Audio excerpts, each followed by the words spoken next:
او څو شعرونه نور چې په بیل بیل نغري کې به په اور خفه کېده، د رور په بیلېدو به رانه خور خفه کېده چې چېرته به ما هم کو صفت د نورو ژبو، زما نه به په دې خبره مور خفه کېده، د لور په شان یې نه ساتله سپکه یې ګڼله، د خواښې نه به خامخا انګور خفه کېده. پیون پیون جامې پردې پیزار په کور دړه شوه، بخر وتلې نه شوه په پیغور خفه کېده، سورې ته یې له شوقه غاړه نه وه کېښودلې، عجیزه پښتنه وه په خپل رور خفه کېده. چې راخوره دې په تندي د بنیتۍ نښه ده، دا خو بېهي جانانه ستا د بېروحۍ نښه ده، په دې کوټه کې چا د خپل ژوند خاتمه کړې ده، میز غورځېدلې د پکي ته د رسۍ نښه ده. په دې کوټه کې چا د خپل ژوند خاتمه کړې ده، میز غورځېدلې د پکي ته د رسۍ نښه ده. د محبت په ګناه مړ یم ثبوت یې دا دی، لاس کې مې ګل دی په تندي مې د ګولۍ نښه ده.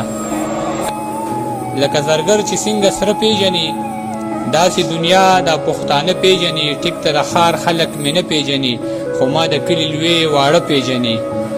ناصحه ته له مینې څه خبر یې، د سترګو قدر خو ړانده پیژني. ناصحه ته له مینې څه خبر یې، د سترګو قدر خو ړانده پیژني. او د قبر په حاضه د دې ډیوې څه ضرورت و، د قبر په حاضه د دې ډیوې څه ضرورت و، ړندو ته په دیوال د آینې څه ضرورت و. افسوس ته چې سبا له به د بل خپو کې ټیټېږي، ورک ته شیدې سر ته د شملې څه ضرورت و. افسوس ته چې سبا له به د بل خپو کې ټیټېږي، ورک ته شیدې سر ته د شملې څه ضرورت و. د خپلې بېوسۍ نه مې بلها کرکه پیدا شوه، خانجي وې ستا بچي ته د بستې څه ضرورت و. د خپلې بېوسۍ نه مې بلها کرکه پیدا شوه، خانجي وې ستا بچي ته د بستې څه ضرورت و. سحر چې په جرګه کې د غریب غوښو ته ناست یې، ملک صاحب تهجد ته د شپې څه ضرورت و.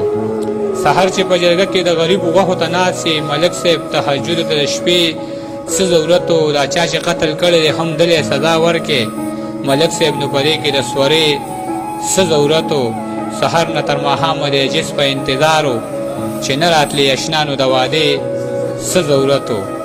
او د بل غزل څو شعرونه درمان لاله چې که خپل مې نه کړې نو ارمان خو چېرته تللی نه دی، که خپل مې نه کړې نو ارمان خو چېرته تللی نه دی. که ګټه ونه شوه تاوان خو چېرته تللی نه دی، اوښکې مې ډنډې په لیمو کې نوره ستا خوښه ده، که ایثار نه شوې نو باران خو چېرته تللی نه دی.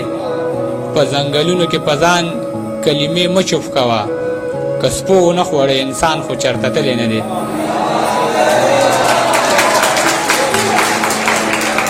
په ځنګلونو کې په ځان کلمې مه چوف کوه، که سپو ونه خوړې انسان خو چېرته تللی نه دی. که په پیسو یې مړې او نه به غم مه کوه، بریتو له تو ورکه پیزوان خو چېرته تللی نه دی. که په پیسو یې مړې او نه به غم مه کوه، بریتو له تو ورکه پیزوان خو چېرته تللی نه دی.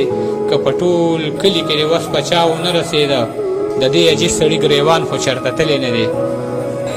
د بېوسۍ اوښکو مې لار په مخ تازه کړې ده، خلکو زما د غم د دې نه اندازه کړې ده. تا مې په هره یو خبره باندې شور جوړ کړې، ما درته هره یو خبره په مزه کړې ده. موږ پښتانه د وخت په داسې امتحان کې ګیر یو چې چا وژلي یو هغه مو جنازه کړې ده. موږ پښتانه د وخت په داسې امتحان کې ګیر یو چې چا وژلي یو هغه مو جنازه کړې ده.